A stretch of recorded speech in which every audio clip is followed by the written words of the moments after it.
Hello guys, so good morning. This is your Kutik Alden Marino signing on. Yes, alright. So today is Saturday and it is November 9, 2024. Alright. So, ito yung pangalawang printer na nalubog sa baha ng bagyong Christine. Yung isang school, halos nalubog sa baha yung kabuuhan ng school. So, maraming printers, then TV, then halos lahat ng mga appliances na mayroon sila, halos lahat yun ay nalubog sa baha. So, ito pangalawa. So, ito ay Epson L3210.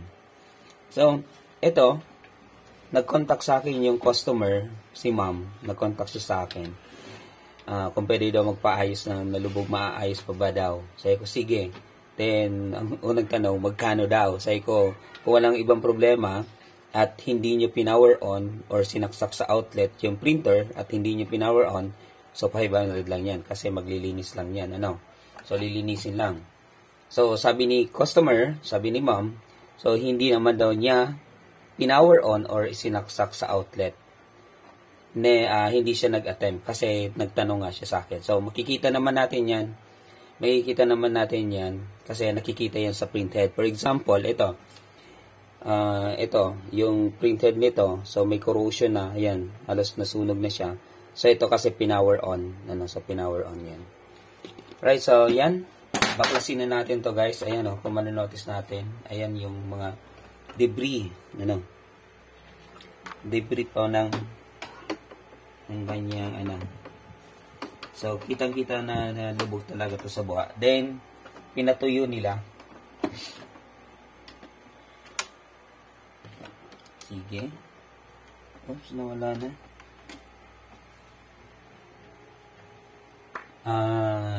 Apat itong nalubog sa baha. Yan, kung manonotice natin, tingnan natin yung ng printer. Yan yung sitwasyon ng printer, yan. As in, talaga, totally. Yun. So, nalubog siya sa baha. Alright? So, una natin gagawin. So, kapag nagre-repair tayo ng mga ganitong mga nalubog sa baha, so, never attempt, or just in case nalubog sa baha yung printer nyo or appliances nyo, so, never attempt na i-power on siya. Saksak sa outlet at i-power on. So, dito, tingnan natin kung inabot ba yung kanyang, ayun, pati yung kanyang, pati ito, inabot, So, sana, okay pa. Sana okay pa yung kanyang, So, makikita natin yan, basta, hindi pinower on yung printer, pwede pa yan. Wala pang, pwedeng hindi masira yung kanyang printhead or at the same time yung kanyang tawag natin dyan, yan. So, hindi yan masisira. Agad-agad basta yan. Yan yung ebidensya, matubig pa. So, ito. So, nakalock. Tatanggalin natin to. Kuti natin. Ayun. So, umikot naman, Yung iba kasi hindi umiikot kasi grabe. For example, ito. Yan, Hard na, napakahirap. Ito, kanina ginamitan ko siya ng para umikot lang.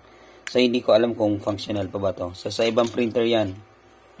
So, focus muna tayo dito sa L3210 na to. Yan, umiikot naman. So, i-unlock natin. Una nating tingnan. Ayun, So, ito naman yung apektado. Ayun. Yung umikot na. Ayun. So, umikot na yung kanyang dito. Okay, good. Yan. Baklasin natin to. Tingnan natin yung kanyang printhead.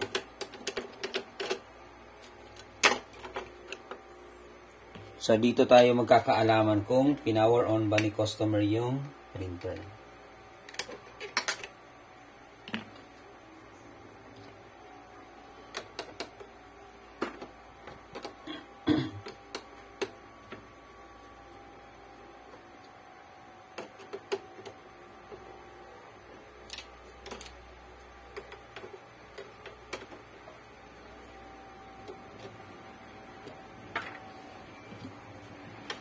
Alright.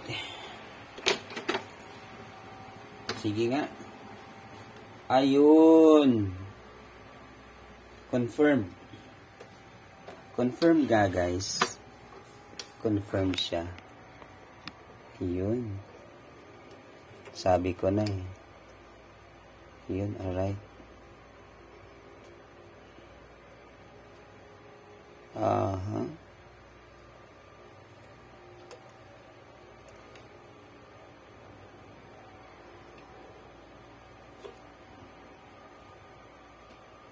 May corrosion siya, guys. Nako, pinower on ito. So, pinower on ito. Aha. Yun, pinower on nila. So, wala tayong magagawa dito. Pare-pareho nila pinower on. Kala nila okay na. Kala nila natuyo na. So, ito. Kasi hindi naman niya makakaganyan kung hindi pinower on. Ano? So, possible pinower on to. Pareho lang ang isang printhead na to. Pinower on siya. Yan, oh. Yan, oh. I don't know. Sige, linisin natin.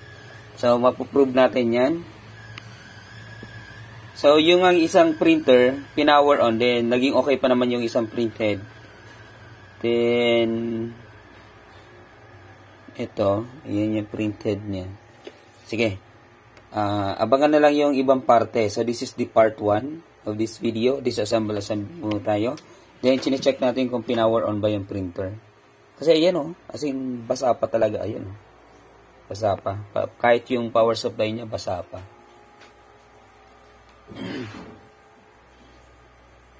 Alright. Sige. Aha. Hindi ko alam.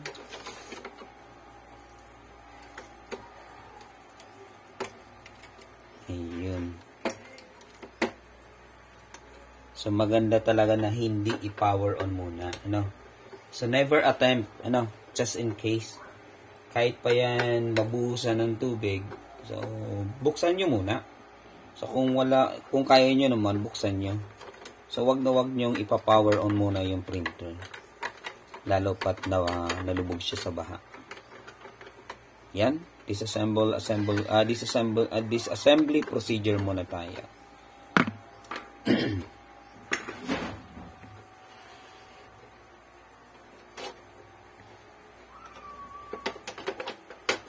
Grabe talaga epekto ng ng baha.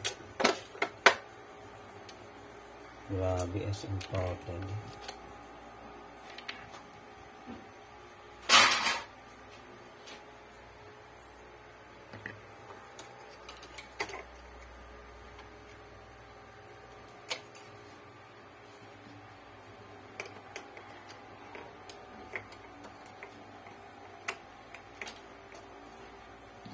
So, pangatlo na nating printer na binuksan ito na nalubog sa baha. So, yung pangalawa, hindi tayo nag-document. Ito yung pangalawa, yan.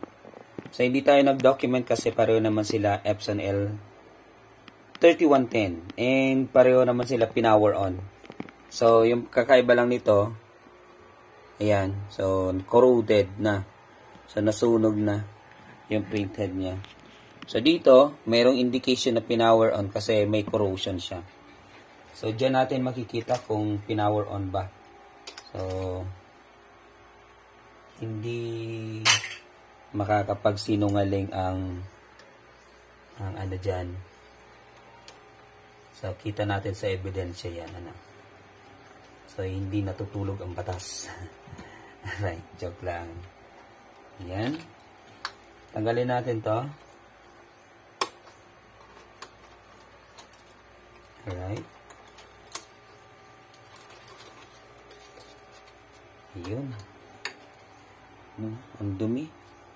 Ang dumi. Tingnan nyo to. Ayan. So, possible na pinower on siya. Alright. Next is dito tayo sa kanyang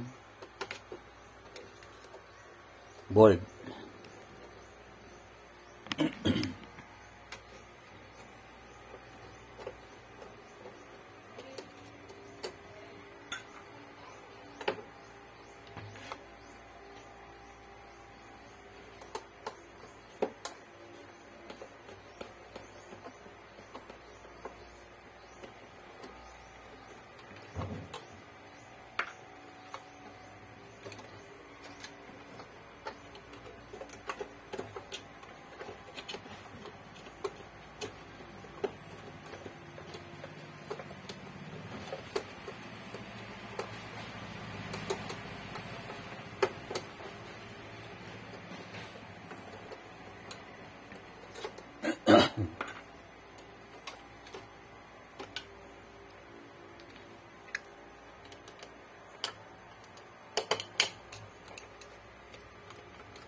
Alright, so ito yung kanyang board.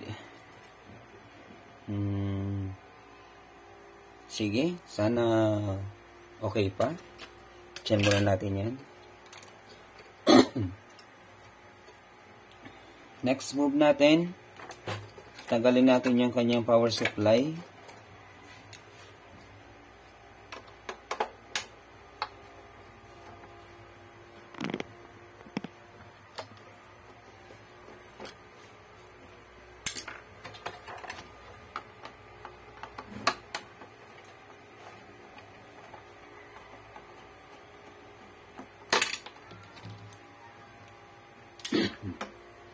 Yan. So, mamaya bubuksan natin yan kung kumusta ba. And ito.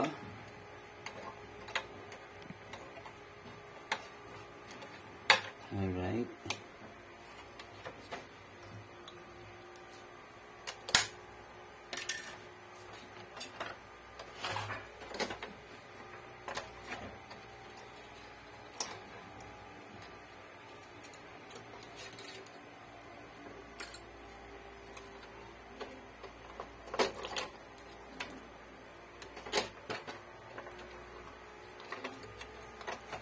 So, tanggalin natin to, yung spring.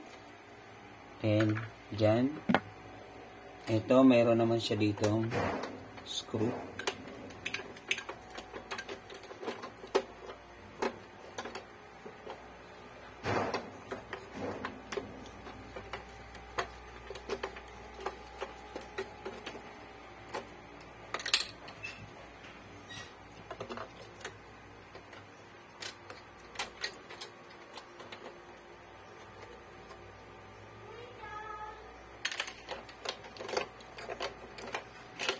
Sana ba napunta yung ano natin? So, napunta sa ilalim. Alright, susunod dyan. Dito.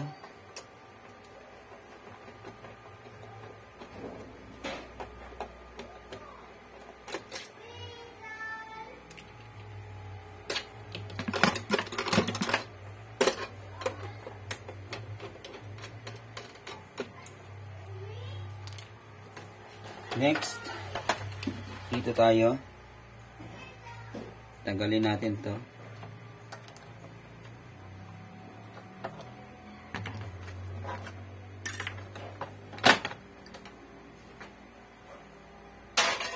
Alright. Dito.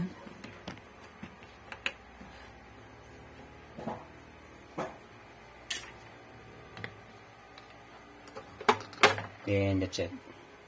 Ayun.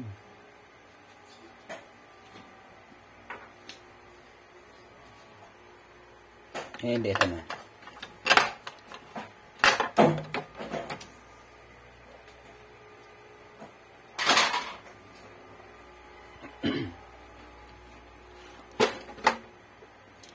Yan, tanggalin natin to guys.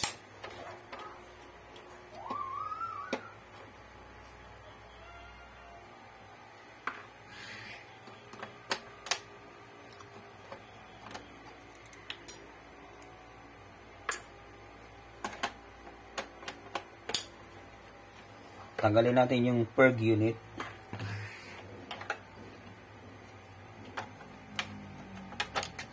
That's it. Ito yung PERG unit. So dito, tanggalin natin yung spring. Yan. Ito. Then yung spring, tanggalin natin. So pasiguro na lang. Oops, tumutulo na. Basang-basa pa talaga. Yan. Tanggalin natin doon yung spring at ito. Then ito, sama to sa lilinisan. Alright, dyan na lang natin yan.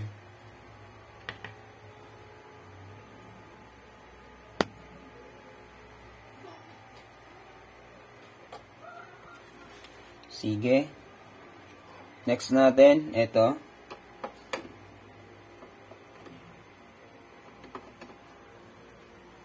Sunod, meron yan dito ang tornilyo. Dito.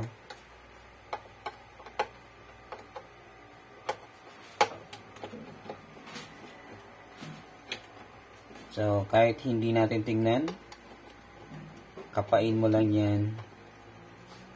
Ayan. Alright. Then, tornilyo dito. Alright, yan.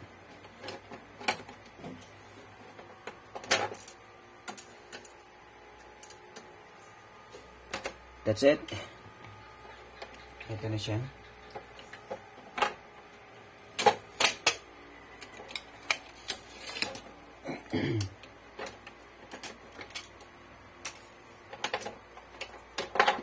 And, yan. So, ito naman, tanggalin natin to.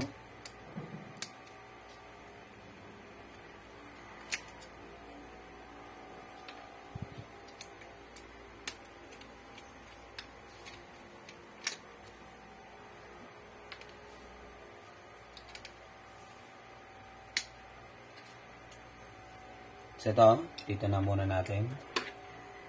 Then, ito, tanggalin natin to. Yan. Alright. Then, ito, dito muna natin.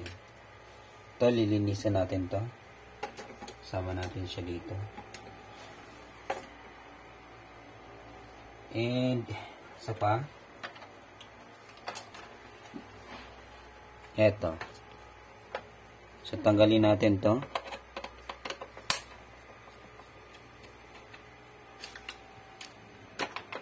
Alright.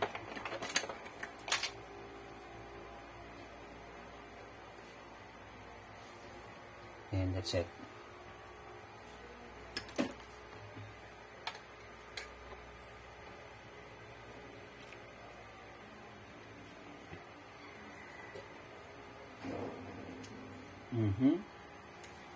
May natanggal na dito.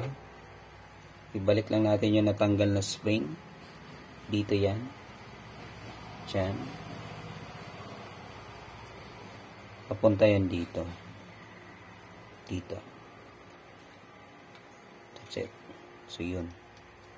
Yan. Ganyan yan. Yung function niya. Right. Sige. So, ito, linisin natin to. Tingnan natin to. Okay pa ba to? Kasi kung okay pa to, huwag na natin linisin. Yan. Punasan na lang natin to.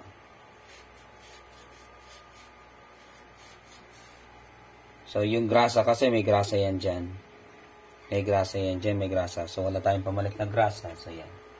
Okay na yan. So, focus na lang tayo dito. Ito yung linisin natin.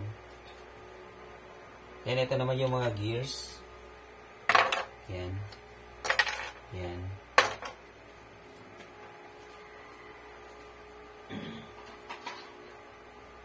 Then, ito.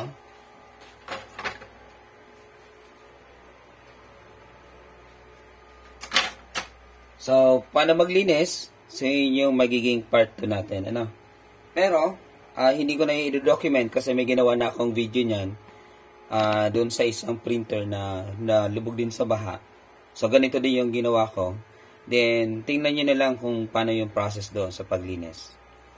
Right? So, hindi na ako mag-video dito kasi sa paglinis nito kasi madali lang naman. Wala namang mababasa na electronics na dyan eh. At the same time, nabasa na yan eh. So, spray na lang natin yan ng tubig, i-brush, then sabunin, then ibilid sa araw, then that's it. Then, i-assemble. Right? So, that is the part 1. Yung part 2, i-add ko na lang yung i-ano ko na lang yung link. No? So, part 2. Right? So, that is the part 1. Then, ganun lang yung mag-assemble nun. Ganun lang pag-check nung nung printhead kung sinaksak ba, kinonek ba, then that's it. And that's it. So, dun muna tayo. Inisin muna natin to. Thank you. Abangan nyo yung part 2, part 3, part 4. Right? Peace out, guys.